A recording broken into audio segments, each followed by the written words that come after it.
고린도후서 4장 10절에서 12절. 우리가 항상 예수의 죽음을 몸에 짊어짐은 예수의 생명이 또한 우리 몸에 나타나게 하려 함이라. 우리 살아있는 자가 항상 예수를 위하여 죽음에 넘겨짐은 예수의 생명이 또한 우리 죽을 육체에 나타나게 하려 함이라. 그런즉 사망은 우리 안에서 역사하고 생명은 너희 안에서 역사하느니라.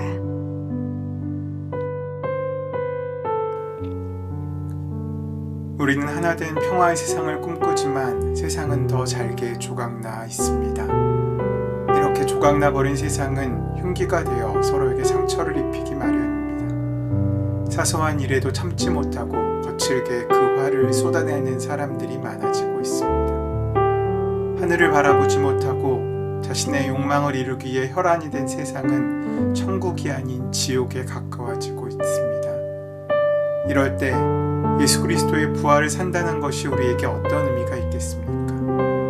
부활은 그저 육신이 살아났다는 경이로운 기적 사건을 넘어서 어둠은 빛을 이길 수 없다는 사실과 거짓과 폭력이 늘 이기는 것처럼 보이지만 궁극적인 승리는 진실과 사랑임을 증언하고 있는 것입니다. 예수님의 십자가가 죽음조차 막을 수 없는 사랑의 위대함을 보여주었다면 부활은 그 죽음을 넘어서는 영원한 생명의 신비를 우리에게 보여줍니다. 바울 사도는 고린도 교회에 보내는 편지에서 하나님의 은총 속에 초대받은 사람들의 삶이 어떠해야 하는지를 잘 설명해주고 있습니다. 믿는 사람들은 먼저 부끄러운 행실을 버려야 합니다. 간교하지도 말아야 합니다. 하나님의 말씀을 왜곡하지도 말아야 합니다. 믿는 이들은 십자가가 곧 생명의 기름을 삶으로 입증해야 합니다. 모든 사람의 양심에 우리 자신을 떳떳하게 내세울 수 있어야 합니다. 하지만 우리는 너무 자주 비틀거리며 욕망에 그 발이 걸려 넘어지곤 합니다. 야고보가 말한 것처럼 우리를 망하게 만드는 것은 남들이 아니라 우리 자신인 경우가 많습니다. 우리의 욕심이 죄가 되고 그 죄가 자라 우리에게 죽음을 낳기 때문입니다. 우리는 기꺼이 하나님께서 원하시는 삶을 살기로 작정하지만 그 작정을 이룰 만한 능력이 우리에게 없음을 절감합니다. 그런 우리에게 부활은 새로운 창조의 역사로서 그 모든 것을 가능하게 만들어주는 힘이 십자가와 부활하신 주님께 있음을 말씀해주고 있습니다. 부활의 빛을 경험한 사람들은 더 이상 세상의 기준에 연연하지 않습니다. 어떠한 풍파가 닥쳐와도 낙심하지 않습니다. 물론 실망을 할 때가 있겠지만 또 마음이 무거울 때가 있겠지만 우리가 부활의 빛 앞에서 우리의 몸과 마음을 자꾸 가져갈 때 우리는 하늘의 힘이 우리를 지배하는 귀한 능력을 만나고 누릴 수 있게 될 것입니다. 고린도후서 4장 8절에서 10절 말씀이 이렇게 말씀하고 있습니다. 우리는 사방에서 죄어들어도 움츠러뜨리지 않고 답답한 당하여도 낙심하지 않으며 박해를 당해도 버림받지 않으며 거꾸로 뜨임을 당해도 망하지 않습니다.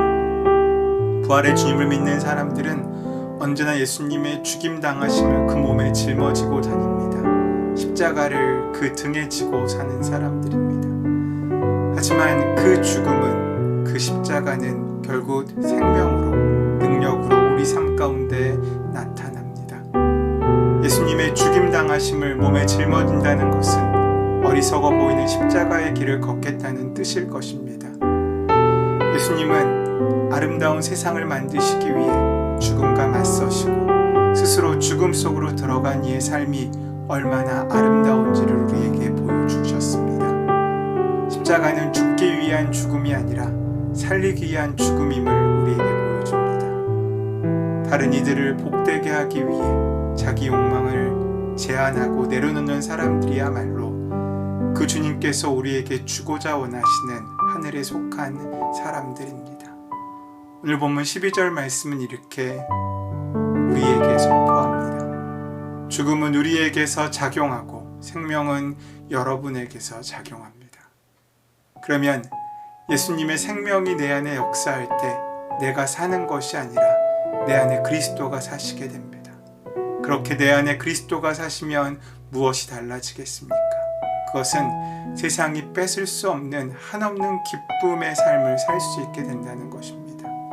한없는 기쁨, 정직하게 살고 싶은 마음, 남을 도와주고 싶은 마음, 내 안에서 계속 뿜어져 나오는 뭔지 모를 하늘의 소망들, 바로 그 귀한 은혜가 예수님을 함께 모시고 살 때 우리에게 주어지는 능력입니다. 그리스도인이란 바로 그 예수님의 십자가뿐 아니라 부활의 자리까지 함께 살아가는 사람들입니다. 때로는 넘어지더라도 다시 일어나면서 자신의 삶을 완성해가는 사람입니다. 바울은 이런 사람을 이렇게 얘기합니다.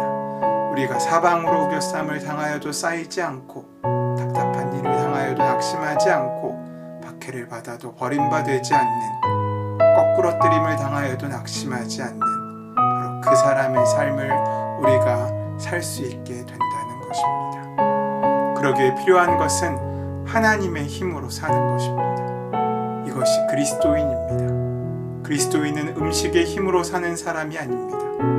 돈의 힘으로 사는 사람도 아닙니다. 권력을 의지해서 사는 사람도 아닙니다. 하나님의 힘으로, 예수의 생명으로 사는 사람들입니다. 과거에 사로잡히거나 미래에 묶여버리면 그 인생이 괴로워집니다. 그러나 예수님을 바라보고 십자가를 묵상하고 그리스도의 통치를 겸허하게 받아들이면 그때부터 우리 삶 가운데 작용하는 예수님의 생명이, 그 부활의 능력이 우리 삶을 이끌어가게 되고 우리는 과거에서도 미래에서도 풀려난 진정한 자유를 누리며 하나님께서 원하시는 천국을 이 땅에 만들어가는 귀하고 복된 삶을 살 수 있게 된다는 것입니다. 그러기 위해서 우리에게 필요한 것이 무엇이겠습니까? 어떻게 해야 그리스도께서 내 안에서 사실 수 있으십니까? 어떻게 해야 예수의 생명이 우리 죽을 육체 위에 나타나게 할 수 있겠습니까? 바울 사도는 11절에서 죽음을 몸에 짊어지고 예수를 위하여 죽음에 넘겨질 때 우리는 그런 모든 삶을 살 수 있다고 말씀하십니다. 부활은 죽음을 전제하듯이 예수님의 생명은 나의 죽음을 전제하여 시작됩니다. 그 죽음이 끝이 아닌 시작으로 우리의 새로운 변화를 이끌어내 갈 것이기 때문입니다. 그러면 어떻게 죽을 수 있습니까? 그렇게 죽는 자리가 바로 십자가입니다. 날마다 십자가를 바라보며 그 십자가에서 예수님과 함께 나의 껍데기를 벗는 일입니다. 누군가를 위하여 기꺼이 그 무게를 감당하는 일입니다. 누군가를 살리기 위하여 기꺼이 그 소중한 것을 내어주는 마음입니다. 바로 그럴 때 우리는 예수님과 함께 살아나 예수님의 생명이 내 안에 역사하는 은혜의 삶을 살 수 있게 될 것입니다. 갈라디아서 2장 20절 말씀이 이렇게 말씀하고 있습니다. 내가 그리스도와 함께 십자가에 못 박혔나니 그런즉 이제는 내가 사는 것이 아니요 오직 내 안에 그리스도께서 사시는 것이라. 오늘 우리는 과연 예수님의 죽임당하심을 짊어지고 다닙니까? 그 십자가를 마음에 품고 살고 있습니까? 그렇다면 우리는 산자입니다. 만약 그렇지 않다면 우리는 여전히 죽음에 속한 사람입니다. 오늘 하루 주님께서 우리를 귀하게 이끄시고 그 이끄심에 순종하심으로 우리를 산자의 땅으로 인도하시는 하나님의 은혜와 평안을 누리시는 저와 여러분 되시기를 소원하고 축원합니다. 은혜의 주님 감사합니다. 주님과 함께 죽고 귀한 은혜로 살아나는, 이제는 내가 죽고 그리스도로 말미암아 사는 은혜의 시간과 새로운 피조물의 삶을 시작하는 오늘 하루가 될 수 있도록 인도하시고 함께하여 주시옵소서. 그래서 나를 만나는 사람들이 내 안에 살아나신 주님을 만나고 주님의 은혜를 붙잡아 일어날 수 있는 사람이 될 수 있도록 우리 역시 세상이 빼앗아갈 수 없는 기쁨의 은혜를 누릴 수 있도록 인도하시고 함께하여 주시옵소서.